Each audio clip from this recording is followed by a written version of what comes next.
Apanya? Bismillahirrahmanirrahim. Assalamualaikum warahmatullahi wabarakatuh. Waalaikumsalam warahmatullahi wabarakatuh. Alhamdulillahirabbil alamin wa bihi nasta'in ala umuri dunya wadin. Wassalatu wassalamu ala asyrofil anbiya'i wal mursalin sayyidina wa maulana Muhammadin wa ala alihi wa sahbihi ajmain amma ba'd. Segala puji bagi Allah Subhanahu wa Ta'ala yang telah melimpahkan nikmat dan karunia-Nya kepada kita semua. Alhamdulillah pada pagi yang cerah ini dan penuh berkah ini, Rabu 12 Desember 2024, kita diberi kesempatan untuk kembali berkumpul dalam kajian hadis. Semoga kehadiran kita di sini menjadi jalan untuk menambah ilmu dan memperkuat keimanan kita. Sungguh sebuah anugerah yang besar bahwa kita dapat belajar langsung dari guru kita tercinta, Ayahanda Profesor Dr. Ahmad Tibraya MA, yang senantiasa membimbing kita dengan ilmu yang luas dan nasihat yang penuh hikmah.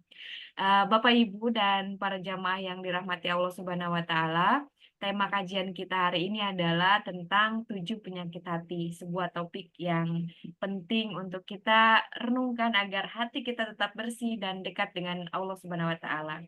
Tanpa memperpanjang waktu, dengan segala hormat kami persilahkan kepada Ayahanda Profesor Dr. Ahmad Tibraya MA untuk memulai kajian kita pada pagi hari ini.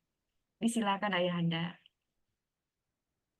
Assalamualaikum warahmatullahi wabarakatuh. Waalaikumsalam Waalaikumsalam warahmatullahi wabarakatuh. wabarakatuh. Alhamdulillahilladzi an'ama alaina al-Islam warazaqana rizqan halalan thayyiban mubarakan. Asyhadu an la ilaha illallah wahdahu la syarikalah wa asyhadu anna Muhammadan abduhu wa rasuluh. Allahumma shalli wa sallim ala sayyidina wa maulana Muhammadin wa ala alihi wa sahbi ajmain, amma ba'd. Para muridku yang saya banggakan, yang saya hormati, dan yang dirahmati oleh Allah Subhanahu wa Ta'ala. Setiap kajian kita selalu dinaungi oleh para malaikat. Malaikat ada di sekitar kita yang menaungi kita semuanya. Setiap kali ada majelis taklim, maka datang para malaikat menaungi kita dengan sayap-sayapnya. Nah, anak-anakku sekalian yang saya muliakan dan yang saya banggakan, hari ini tema kita sangat unik, yaitu 7 sifat hati yang sangat berbahaya. Kenapa bahaya? Kalau salah satu dari 7 sifat buruk hati ini ada di dalam hati kita, maka nur ilahi itu tidak bisa nembus dia. Tidak bisa nembus. Cahaya ilahi tidak bisa menembus dalam hati kita. Ini berarti 7 sakit hati ini yang sangat berbahaya. Seseorang akan mendapatkan nur ilahi dalam hatinya jika hatinya itu bisa ditempati oleh nur ilahi. Hati-hati yang bisa ditempati oleh nur ilahi adalah hati-hati yang bersih dari kotoran-kotoran hati. Sebab nur ilahi tidak mau berbaur dengan kotoran-kotoran hati itu.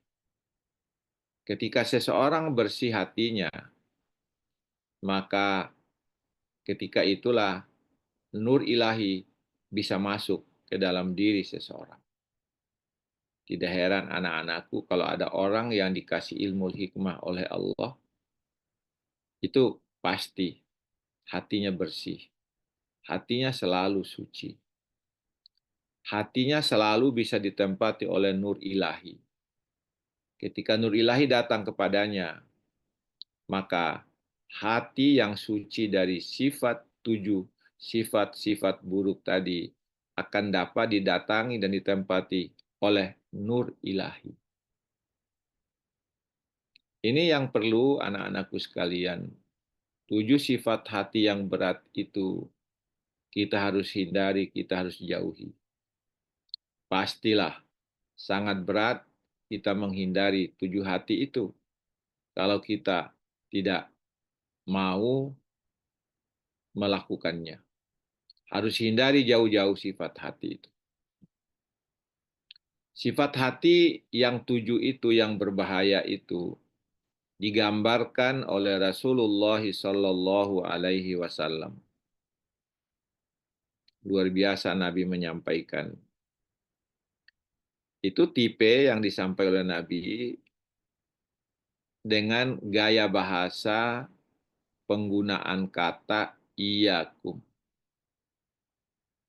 Untuk sebagian sifat hati yang buruk itu. Untuk yang lain, di hadis yang lain, dalam bentuk yang berbeda.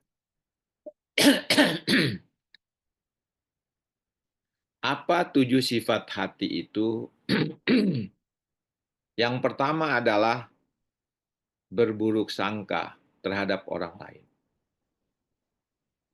Itu Nadia berat sekali. Berburuk sangka sama orang lain berat.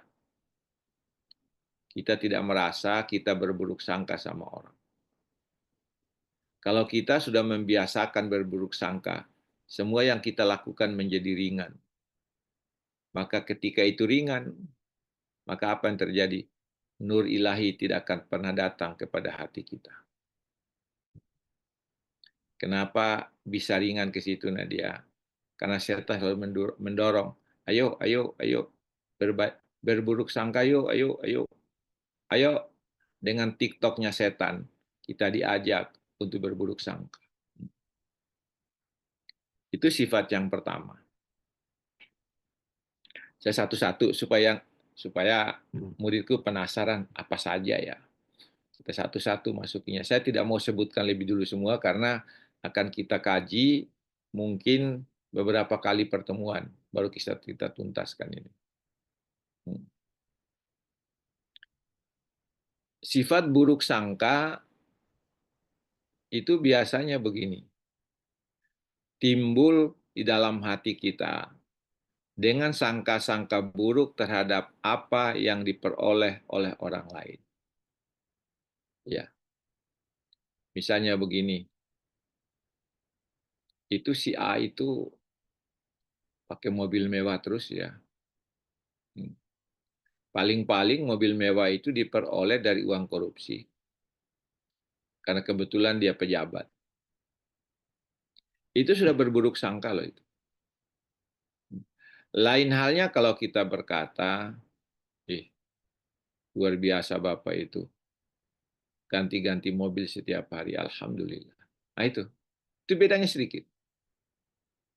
Alhamdulillah. Ada tetangga kita, orangnya tawadu, orangnya enak, tapi mobilnya hari-hari ganti. Luar biasa, Alhamdulillah. Tapi dalam keadaan demikian, bagaimana cara kita membentengi diri dengan begitu? Kata Nabi,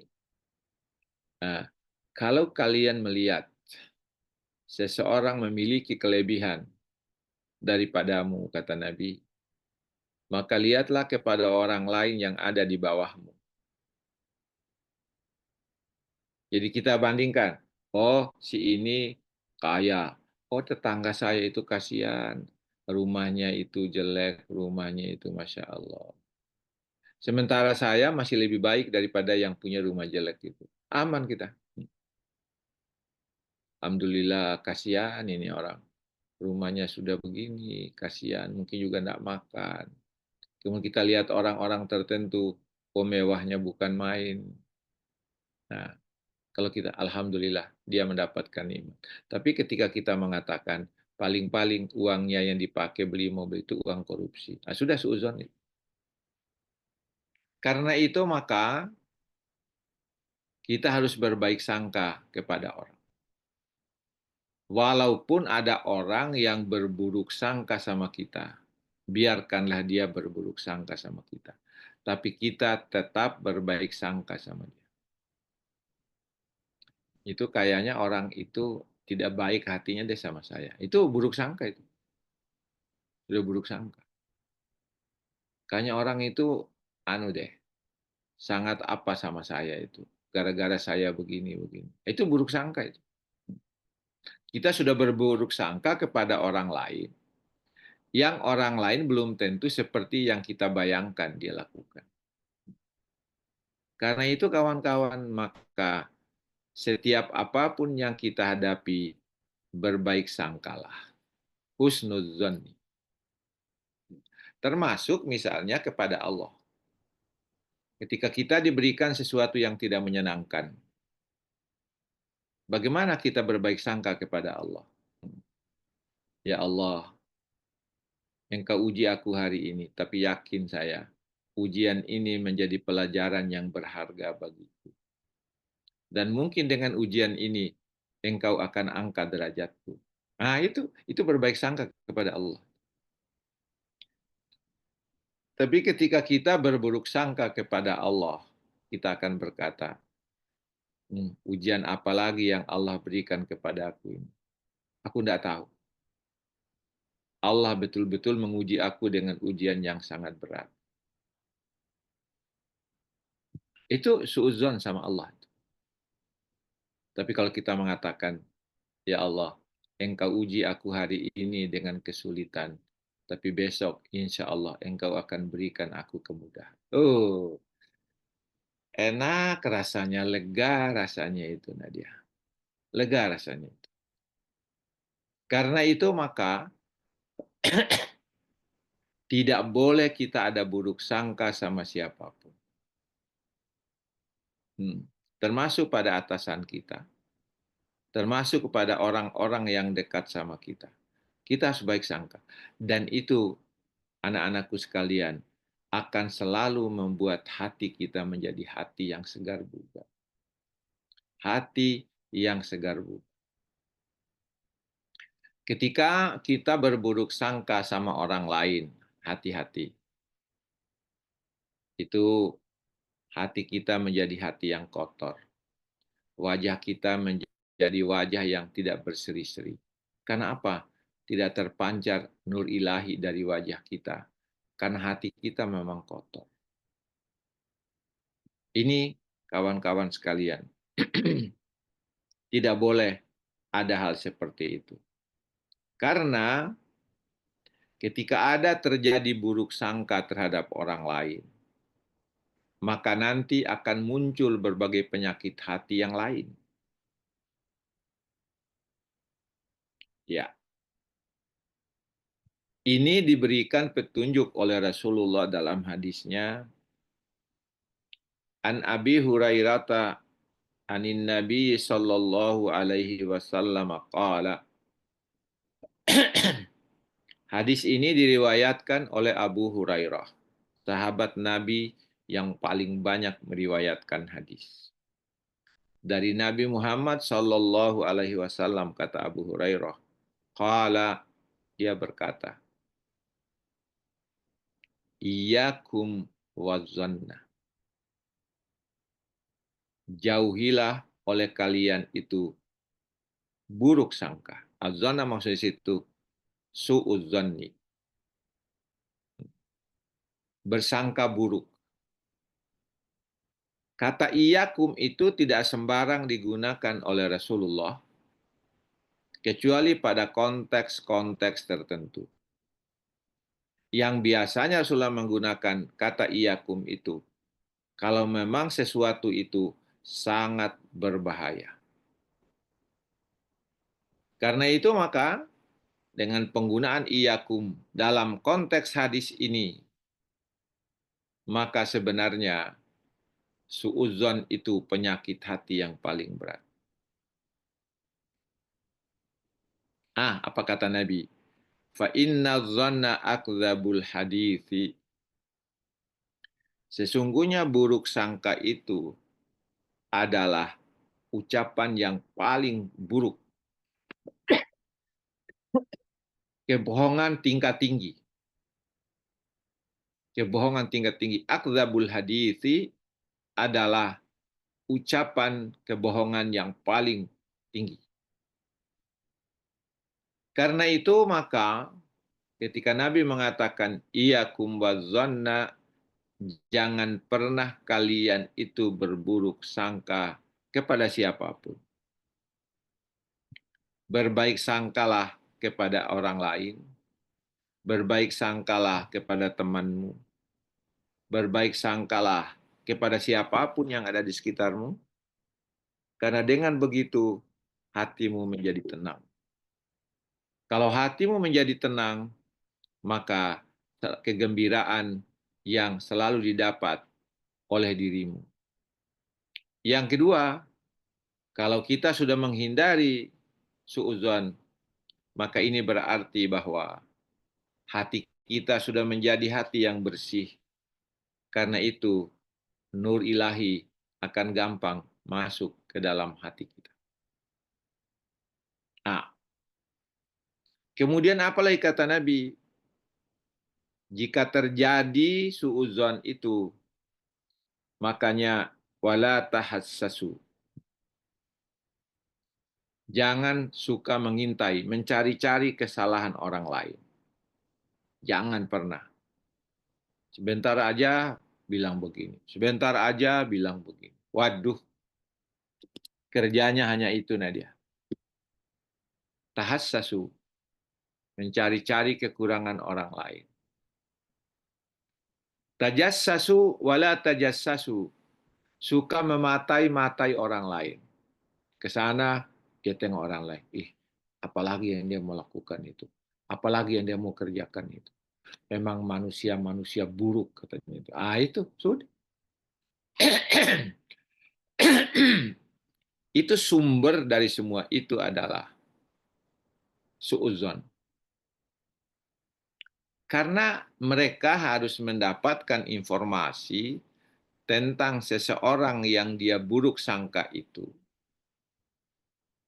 Kemudian dia akan mencari-cari kesalahan-kesalahan orang yang dia buruk sangka kepadanya itu. Wala tajassasu, jangan pernah kalian mematai-matai orang lain. Dengan melihat perbuatannya, mereka lihat kelakuannya. Kemudian lagi kata Nabi, wala tadabaru, jangan pernah kalian itu saling membelakangi, saling menjauhi satu sama lain. Wala tadabaru. Misalnya begini dia, saya tidak suka sama orang itu, saya tidak mau dekat duduk dengan dia deh. Itu tadabaru itu. Saya tidak mau duduk dekat sama dia. Orangnya bejat katanya gitu. Orangnya suka mengintai-ngintai orang, sudah. Biasa saja. Nah, saya punya pengalaman kalau ada orang yang tidak suka sama saya biarin. Tapi saya tetap baik sama dia. Lama-lama dia datang apa? Ternyata Prof itu tidak bisa diapa-apain katanya. Hatinya terlalu bersih terhadap semua orang. Gitu, tidak apa-apa. Kalau orang cerita tentang kita dimanapun, biarkan aja. Tapi kalau kita itu biasanya Nadia kalau saya ceritain, apa kamu katanya? Ceritain saya kemana-mana. Apa kamu katanya? Fitnah saya kemana-mana katanya. Nah itu. Padahal boleh jadi orang itu tidak melakukannya. Baik. Wala tadabaru. Jangan saling membelakangi. Saling menjauhi. Nah, kemudian apalagi kata Nabi, wala tabagadu. Jangan saling bermusuhan. Jangan sekali-kali. Tabagadu, jangan saling bermusuhan. Jadi, kalau dilihat dari sesi konteks hadis ini, buruk sangka itu melahirkan berbagai sifat buruk, diantaranya suka memata-matai orang, suka mengintai-ngintai orang lain, suka iri kepada orang lain. Dia tidak mau dekat sama orang lain. Coba, itu gara-gara suudzonni. Kemudian yang berikutnya adalah wala tabagadu, jangan pernah kalian tuh saling membenci satu sama lain. Tapi kata Rasulullah, Wa kunu ibadallahi ikhwanan. Aduh, enaknya itu. Nah, dia. Jadilah kalian itu katanya bersaudara. Jadilah kamu itu adalah hamba Allah yang bersaudara. Bersaudara itu Nadia, kalau sudah bersaudara, apa yang dirasakan oleh saudaranya, sepertinya dia merasakan itu pula yang ada dalam dirinya. Kalau saudaranya rasa sakit, dia sepertinya rasa sakit. Kalau saudaranya susah, dia juga ikut susah. Kalau dia merasa senang, dia juga ikut senang. Jangan pernah anak-anakku itu senang di atas kesusahan orang lain. Atau jangan pernah senang di dalam kesusahan orang lain. Ketika orang susah, kita juga merasa ikut susah. Ketika orang senang, kita merasa senang. Itulah saudara itu. Ketika kita melihat saudara kita membutuhkan bantuan, kita bantu sesuai kemampuan kita. Kita bantu dia sesuai kemampuan yang ada pada kita. Itulah sifat saudara itu. Jangan orang yang sedang kena musibah, kita sakiti hatinya. Ya kan gitu. Sekarang yang ada viral itu, viralnya itu bukan main-main. Goblok-goblok itu. Tapi itu tidak lihat ke sana Nadia. Kita ingin lihat adalah siapapun yang ada di bawah kita, hargailah dia, karena dia adalah saudara kita. Siapapun yang ada di atas kita, hargailah, hormatilah dia, karena dia adalah saudara kita. Ingat Nadia, kita gampang lupa daratan kalau kita di atas. Gampang sekali. Gampang sekali. Sudah di atas, lupa teman, lupa sahabat. Dan dia tidak bisa lupa itu Nadia istrinya, dia tidak bisa lupa. Itu menjadi kebiasaan kita. Makanya ketika kita dalam kemewahan Nadia, kemewahan harta, kemewahan jabatan, kemewahan kedudukan, hati-hati. Karena saat itulah orang gampang lupa. Gampang lupa. Apa susahnya kalau sekali-sekali turun ke bawah? Menegur yang di bawah, apa susahnya? Paling mudah. Turun ke bawah itu Nadia lebih mudah daripada naik ke atas. Naik ke atas perlu tangga.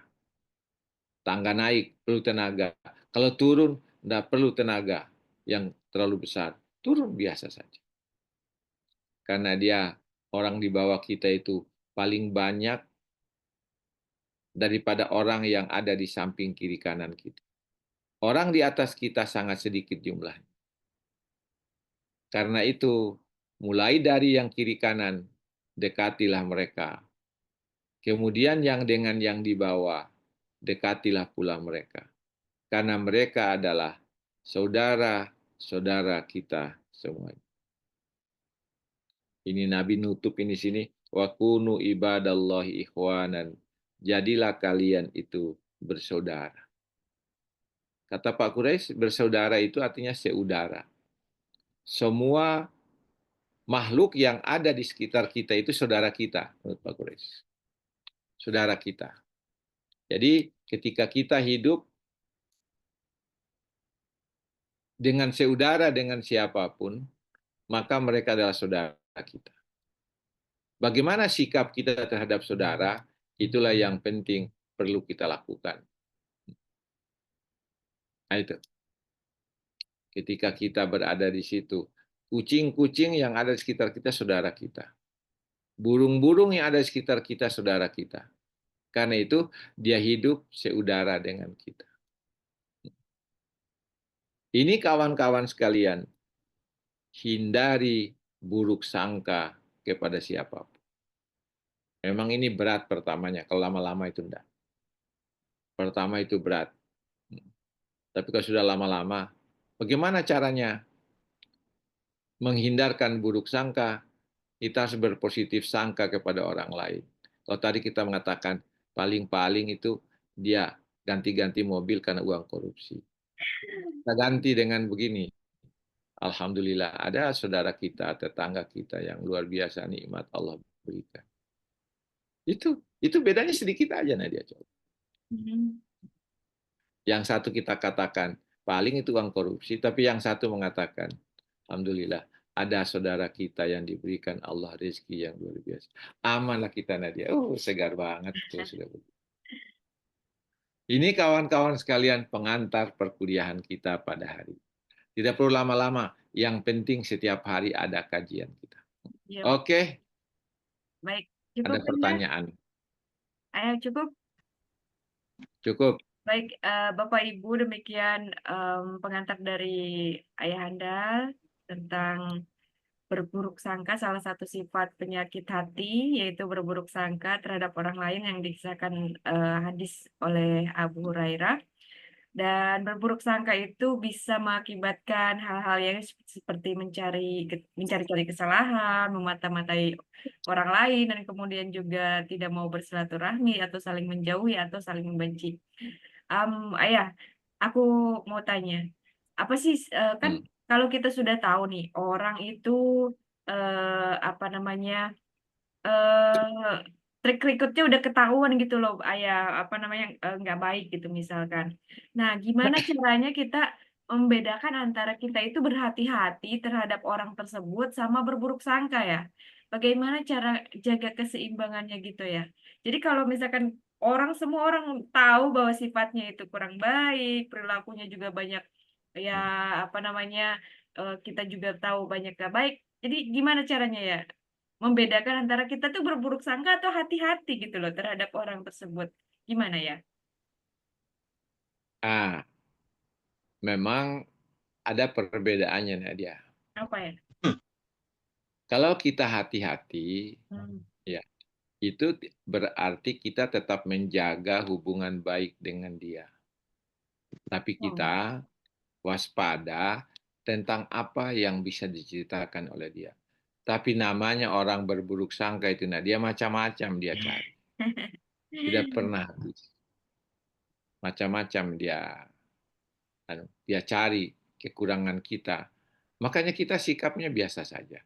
Walaupun orang sejuta orang yang cerita tentang kita, kita biasa saja. Itu cara yang kita harus lakukan. Kalau ada orang yang apa namanya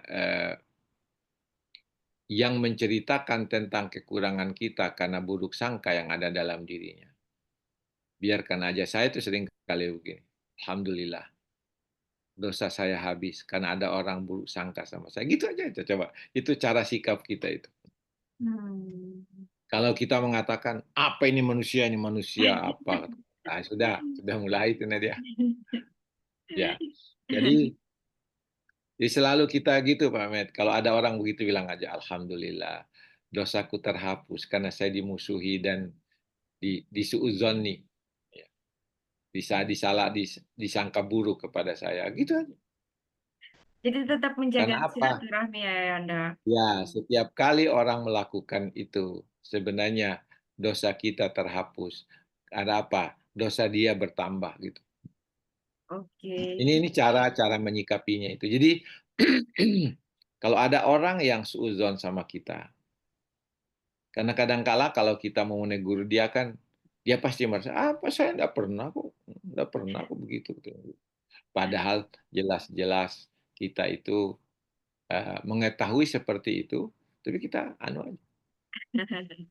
Oke, Itu siap. itu namanya dia bagaimana kita berupaya agar kita kebal dari cerita orang-orang yang suka memfitnah itu. Iya, Tapi iya. kan kita kan anu Pak Med, manusiawi lah. Masa sih saya diceritain gini-gini. Saya juga marah kok katanya itu. Katanya manusiawi katanya. Itu sudahlah biarkan aja itu. Oke. Nabi itu bisa dibayangkan seingat saya ketika beliau di Taif itu dia sementara sujud waktu sholat oleh orang-orang kafir ketika itu di Taif. Diambil itu apa? Kulitnya unta yang besar itu Nadia. Bayangkan, langsung mereka menutupi Rasulullah yang sedang sujud. Coba bisa dibayangkan, kulit unta yang basah digunakan untuk menutup Nabi yang sedang sujud. Tapi karena Allah tidak mau melihat hambanya seperti itu, apalagi Rasulnya, kekasihnya, datang malaikat Jibril menarik itu kulit unta. Setelah ditarik kulit unta, Jibril bertanya kepada Nabi Muhammad, "Ya Muhammad, itu menurutmu mereka dibalas dengan apa? Sekarang kami akan balas. Karena kamu sudah dibayangkan aja, tidak usah kulit unta, kulit sapi saja yang kecil kalau kita ditutup di situ nggak bisa bernapas lah." Tapi kata Nabi, fa'innahum qaumi. Kata Nabi Muhammad, jangan. Dia adalah kaumku. Bagaimana hati orang seperti itu, Nadia? Jangan, itu kaumku. Fahum la ya'lamun. Mereka tidak tahu apa-apa, itu jangan. Gimana itu, Nadia? Kalau kita itu habisin dia kan gitu. Parah. Habisin dia, habisin gitu. Itu watak manusia, watak kita itu, Pak Rifai. Habisin. Apa ini dibiarkan dia hidup katanya gitu. Tapi Nabi mengatakan, dia adalah kaumku Jibril. Mereka adalah kaum yang tidak tahu. Jangan. Jangan. Oke ya. Pemaafnya Nabi itu luar biasa. Coba kita lihat lagi. Itu kan waktu beliau berhijrah, mau hijrah ke Madinah. Itu sudah dinyatakan oleh Abu Jahal, Abu Lahab. Itu siapa yang mampu membawa kepalanya Muhammad ke sini akan dikasih hadiah, bonus. Ada seseorang pemberani yang luar biasa. Dia ikuti Nabi mulai dari Gua Sur ketika mau berhijrah. Kemudian dalam perjalanan Nabi dengan Abu Bakar berdua itu, ada dari belakang menghunuskan pedangnya kepada Nabi. Tapi apa yang terjadi? Ketika pedangnya itu mau mau dibabatkan kepada Nabi, tiba-tiba kedua tangan kudanya terperosok, masuk ke dalam lubang. Akhirnya apa? Dia sendiri yang terjatuh dan kudanya terjatuh akibat terperosok ke dalam lubang itu.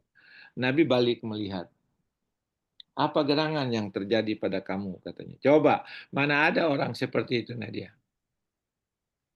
Tadi, ya Muhammad, tadi aku ingin membunuhmu, tapi terlanjur kudaku sebelum aku hunuskan pedangku kepadamu, terlanjur kaki kudaku itu terperosok ke dalam lubang.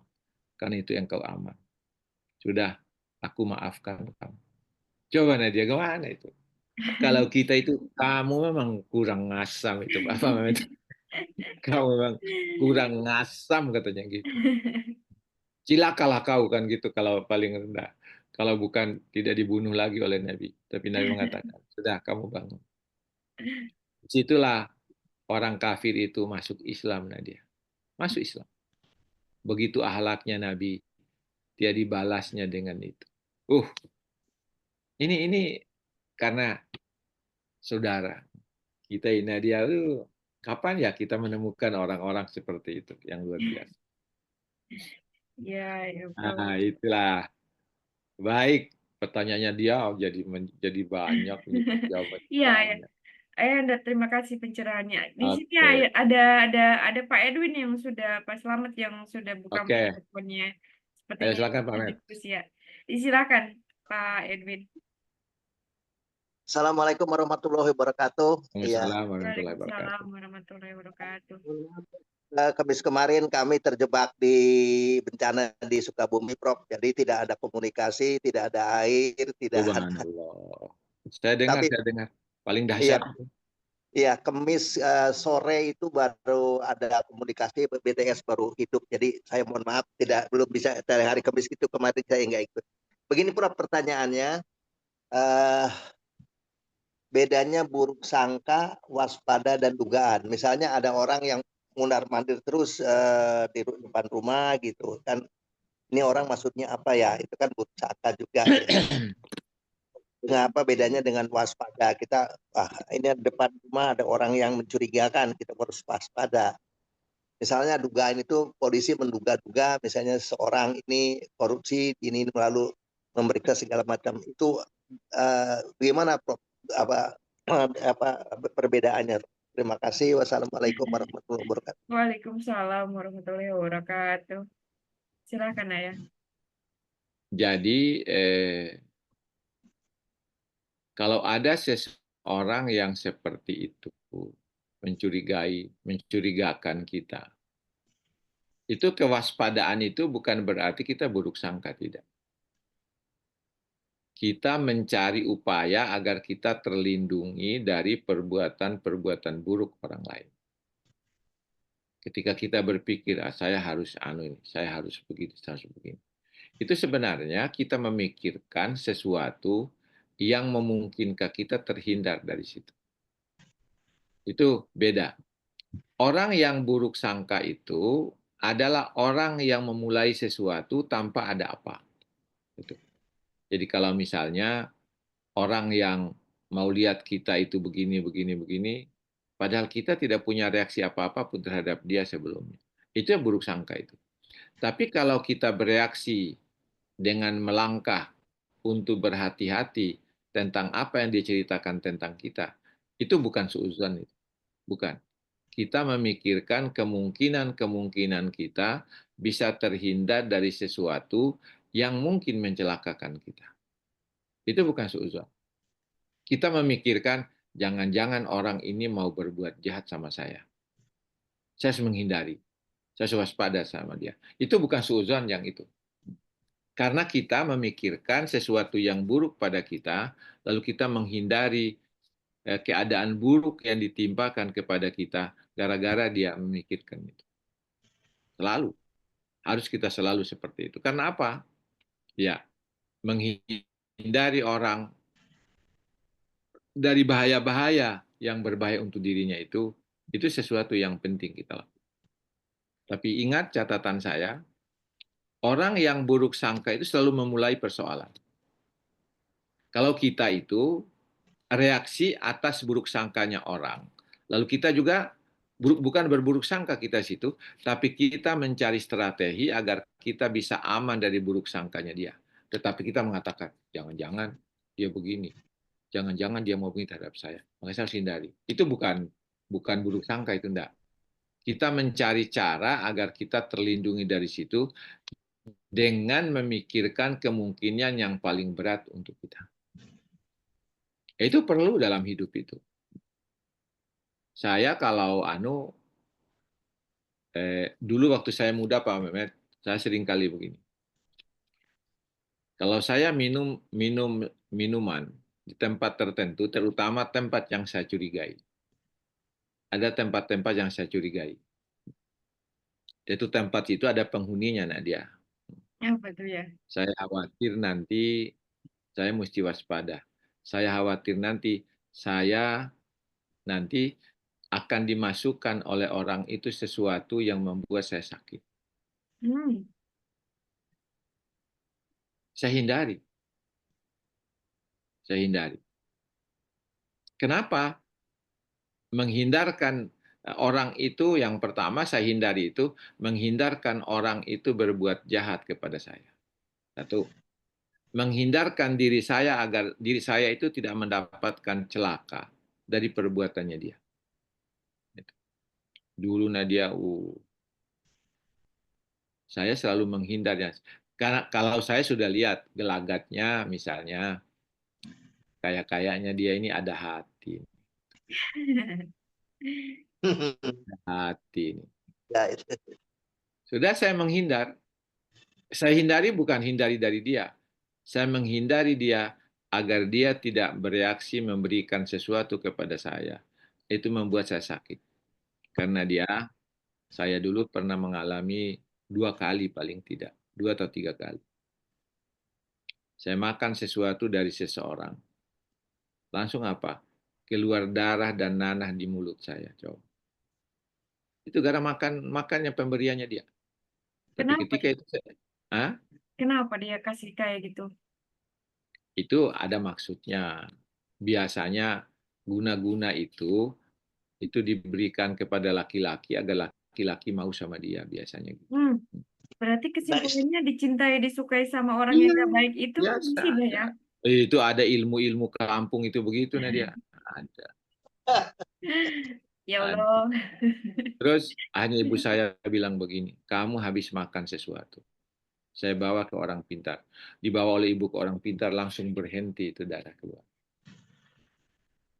Kemudian suatu saat lagi, saya sudah di Makassar. Saya pulang ke Bima tahun pertama, pulang kampung. Terus kembali saya. Ketika saya awal tahun ketiga pulang, badan saya kurus, kerempeng. Tinggal tulang dengan kulitnya saja. Nafsu makan tidak ada, nafsu ini tidak ada. Kata ibu saya, ada yang kamu makan, kata ibu saya. Jadi ibu mencurigai itu kamu makan itu bukan suudzon, bukan. Tetapi pemikirannya ada sesuatu yang masuk ke dalam dirinya menyebabkan kamu tidak mau makan. Nah, akhirnya apa? Dibawa ke orang pintar. Itu hanya ada 3 macam daunan yang ditumbuk menjadi satu, terus saya minum. Bayangkan Nadia, selama saya minum itu, saya menceret terus. Terus? Tapi selama menceret itu, nafsu makan saya naik. Kata ibu saya, itulah dia coba. Mungkin itu orang yang tidak senang sama saya. Mungkin karena dia gagal usahanya agar saya mencintai dia, terus dia cari cara lain.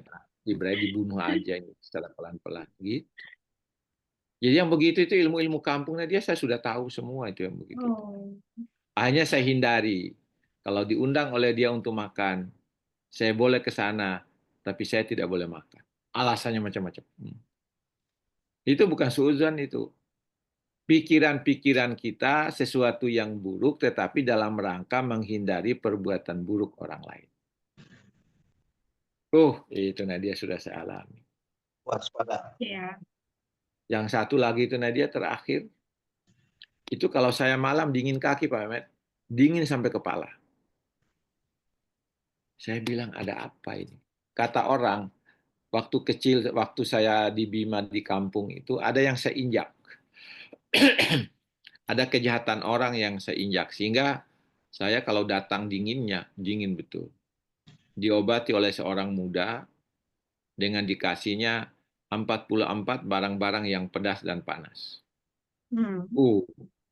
Saya ditumbuk menjadi satu, terus dioleskan di kaki saya. Semalam saya tidak bisa tidur karena panas sampai kepala. Besok saya datang sama dia. Kamu bikin parah saya semalam, tidak bisa tidur saya. Kenapa Pak? Panas. Ya karena Bapak mengeluh dingin kan. Saya kasih panas dengan rempah-rempah ini, kata dia. 44 rempah-rempah, kata dia. Saya tidak tahu 44 benar atau tidak. Tanya itu yang sebutan aja. Sampai di sana, dia belah dua itu jeruk, dia oleskan di kaki saya. Itu panas yang ada di badan saya seperti tarik turun semua. Hilang sama sekali. Sejak itulah saya tidak dingin lagi saya punya kaki. Tidak dingin lagi saya punya hati. Tidak dingin lagi saya punya kepala. Nah, itu hal-hal yang seperti itu bukan suudzon. Tapi menghindari perbuatan buruk dari orang lain. Karena suudzonnya sama kita. Nah, itu kawan-kawan saya bilang begini, siapa suruh Pak Tip itu dari mudanya itu ganteng katanya. Itu Nadia, itu Nadia. Ayo bro, kalau misalkan yang seperti itu bukannya kalau misalkan kita membuat orang yang nggak suka, kan itu kan bikin orang sakit. Bukannya cuman kepikiran aja kita inget dia, kita Ya itulah. dia pengen ketemu. Kan Kenapa sih bukannya dengan kayak gitu. cara-cara begitu? Kenapa sih dengan cara-cara begitu? Bilang ke supaya nanti kalau memang kita ada sehati kita respon kan. Gitu. Iya. Kenapa dengan cara-cara begitu? Di kampung dulu waktu kecil saya itu saya tahu persis yang begitu. Oke, gitu aja dulu hari ini. Ya, waktu kita sudah menunjukkan 6:23. Insya Allah nanti yang berikut Nadia sifat iri hati. Iri. Apa ini iri hati? Ini seuzon. Itu Ayanda yang paling berat. Ini iri hati yang berikut. Sengaja saya tidak mau berikan satu-satu. tidak berikan sekaligus hari ini, tapi satu-satu lah. Nanti yang berikut insya Allah. Iri hati. Oke, Ayah. Sifat yang paling berat. Oke, kesimpulannya Ya. kita harus jauhi sifat suudzon kepada siapapun. Karena suudzon itu menimbulkan banyak penyakit hati. Ya, suka mengintai orang, kemudian suka mata-matai orang, kemudian saling iri sama orang lain, kemudian saling membelakangi, dan saling benci-membenci. Coba, sudah sekian banyak yang. Kan nanti kan kalau orang suudzon sama kita kan kita balas suudzon lagi Nadia. Makanya kata di situ wala tahassasu. Wala tajassasu, wala tahasadu. Jangan saling iri, wala tadabaru, jangan saling membelakangi, wala tabagadu, jangan saling membenci. Udah, jadilah kalian bersaudara. Di situlah amannya nikmatnya. Oke, saya kira itu Nadia kesimpulannya. Baik Bapak Ibu, demikian kajian kita. Kami sampaikan rasa terima kasih tulus kepada Ayahanda Profesor Dr. Ahmad Ibrahim MA atas waktu dan ilmu yang berharga yang telah beliau bagikan kepada kita pagi hari ini.